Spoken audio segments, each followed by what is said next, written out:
Hello' everyone, আপোনালোক সকলোকে মই সমীৰণ হাজৰিকাই মোৰ নতুন এটা ভিডিঅ'লৈ স্বাগতম জনাইছোঁ। আজি আমি যাম খনিকৰ পুথি নামঘৰলৈ। মায়ে মই যাম, বাইকত যাম। কিমান আমাৰ ঘৰৰ পৰা 4 কিলোমিটাৰমান হ'ব। মই এতিয়া বাইকত যাওঁ কাৰণে ভিডিঅ' কৰিব নোৱাৰিম। মই আপোনালোকক ডাইৰেক্ট নামঘৰটো গৈ পাই দেখাই আছোঁ। তাত মানে চব ধুনীয়াকৈ দেখাই দিম। ইনফৰ্মেটিভ এটা ভিডিঅ' হ'ব। আপোনালোকে ভিডিঅ'টো লাষ্টলৈকে চাই থাকিব, স্কিপ নকৰাকৈ। আৰু ভিডিঅ'টো যদি ভাল পায় লাইক কৰিব, কমেণ্ট কৰিব, শ্বেয়াৰ কৰিব। আৰু আপোনালোকে ছাবস্ক্ৰাইব কৰা নাই কিছুমানে, মানে ভিডিঅ'টো চাই কিন্তু ছাবস্ক্ৰাইব নকৰাকৈ গুচি যায়। কিন্তু সেইটো নকৰিব, ছাবস্ক্ৰাইব কৰিব আৰু লগতে থকা বেল আইকনটো দবাই দিব। এতিয়া ভিডিঅ'টো ষ্টাৰ্ট কৰোঁ। এইখন খনিকৰ পুথি নামঘৰলৈ সোমাই যোৱা গেটখন, মেইনটো। তাত লিখা আছে খনিকৰ পুথি নামঘৰ তোৰণ। এয়া আমি আহি পালোঁ খনিকৰ পুথি নামঘৰ। এয়াই হৈছে নামঘৰ ভাগ। তাত লিখা আছে পুথি নামঘৰ, খনিকৰ গাঁও, ডাক মিছামৰা, জিলা গোলাঘাট। নামঘৰ ভাগ সোমোৱাৰ আগতে ইয়াত চেঞ্জ ৰুম আছে। চেঞ্জ ৰুমত মই মানে চুৰিয়া কুৰ্তা পিন্ধি ল'লোঁ। মানে ইয়াত মই লং পেণ্ট পিন্ধিহে আহিছিলোঁ। ইয়াত সোমাব নিদিয়ে তেনেকৈ, চুৰিয়া পিন্ধিয়ে সোমাব লাগিব নামঘৰ ভাগলৈ। সেইকাৰণে ইয়াত চেঞ্জ ৰুম আছে, মই চেঞ্জ কৰি ল'লোঁ। এতিয়া যাওঁ ব'লক তাত।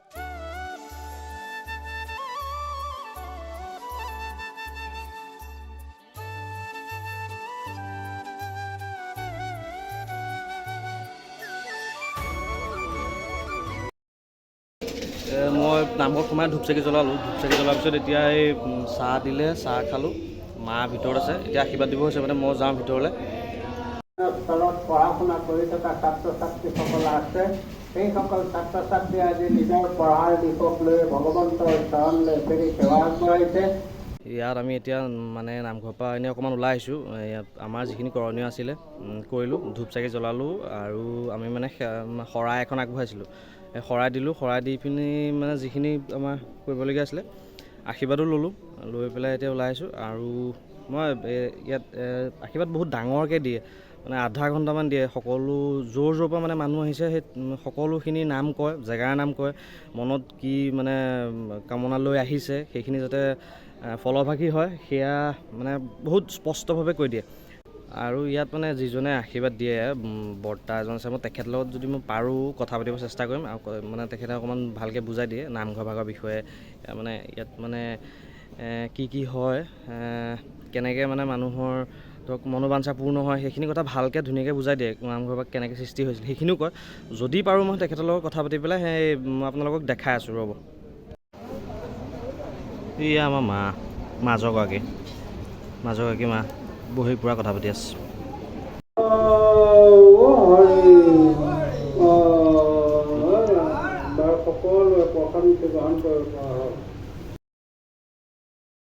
এতিয়া মানে ভাদ মাহ নহয়, আহিন মাহ, ভাদ মাহত মানে ইয়ালৈকে থাকে।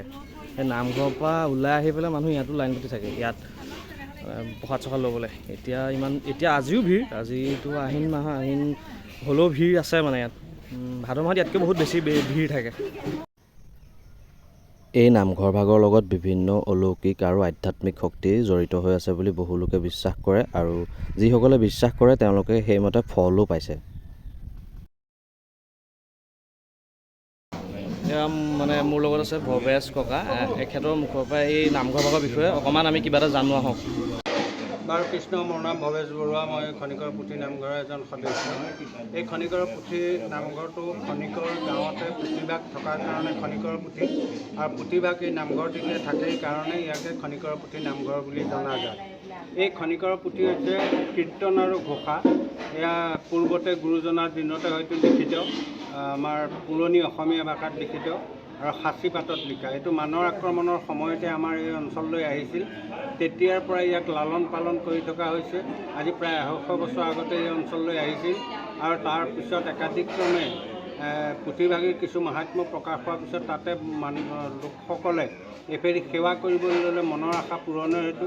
সেই গতিকে পৰিসৰ বৃদ্ধি হৈ আজি এই পৰিস্থিতিত উপস্থিত হৈছেহি। আৰু এই নামঘৰটিত প্ৰতিদিনেই এনেকৈ ৰাইজৰ সমাগম হয় আৰু ইয়াত নাম কীৰ্তন হয়। সকলো ৰাইজে মনৰ আশা পূৰণৰ হেতু ইয়াত আহি এফেৰি সেৱা আগবঢ়ায়। লগতে খনিকৰ পুথি দুইভাগিকে অসমৰ গুৱাহাটীৰ পৰা ধৰি তিনিচুকীয়া, ডিব্ৰুগড়, ডুমডুমা ইত্যাদি স্থানলৈ নিজৰ ঘৰত এভাগী কীৰ্তন পাঠ কৰাবৰ কাৰণে লৈ যায় সকলো লোকে। আৰু লোকবিশ্বাস আছে যে কীৰ্তনভাগী ঘৰত পাঠ কৰালে ঘৰখনৰ মংগল হয়। সেই উদ্দেশ্যে পুথিভাগ লৈ যায়। কিন্তু পুথিভাগ নিওঁতে ইয়াৰ পৰা যিমান দূৰলৈকে নিয়ক সদায় খোজকাঢ়ি কান্ধত বা মূৰত তুলিহে নিয়ে, কোনো বাহনত এতিয়ালৈকে নিয়া হোৱা নাই।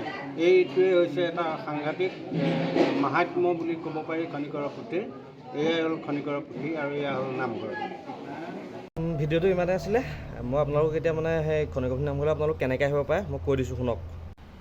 খনিকৰ পুথি নামঘৰলৈ যদি আপোনালোক দেৰগাঁও ছাইডৰ পৰা আহে, তেতিয়া দেৰগাঁৱৰ পৰা মানে আহি আপোনালোক পণ্ডিত হেমচন্দ্ৰ গোস্বামী পথত আহি কোৱালগুৰি যেতিয়া পাব, কোৱালগুৰিৰ পৰা আপোনালোকে ৰাইট ছাইডে সোমাই দিব লাগিব। ৰাইট ছাইডে সোমাই সেই মিছামৰা পাব, আৰু মিছামৰাতে আছে খনিকৰ পুথি নামঘৰ। মানে দেৰগাঁৱৰ পৰা সেই খনিকৰ পুথি নামঘৰলৈ আপোনালোক মই যেনেকৈ কৈছোঁ তেনেকৈ আহিলে কিমান 10 কিলোমিটাৰমান হ'ব, 10-11 কিলোমিটাৰমান হ'ব। আৰু গোলাঘাট টাউন ছাইডৰ পৰা আহিলে 14 কিলোমিটাৰ, নহয় 14 নহয় 18 কিলোমিটাৰমান হ'ব। এই পণ্ডিত হেমচন্দ্ৰ গোস্বামী পথতে আহিব লাগিব। আৰু তাৰপিছত যেতিয়া গণকপুৰ চাৰিআলি পাবহি গোলাঘাট টাউন ছাইডৰ পৰা আহি, তাৰপিছতে আপোনালোকে লেফ্ট ছাইডে সোমাই দিব লাগিব। লেফ্ট ছাইডে সোমাই সেই কিমান 4 কিলোমিটাৰমান গ'লে মানে টোটেল 18 কিলোমিটাৰমানৰ ডিষ্টেঞ্চত আপোনালোকে সেই খনিকৰ পুথি নামঘৰ পাব পাৰিব।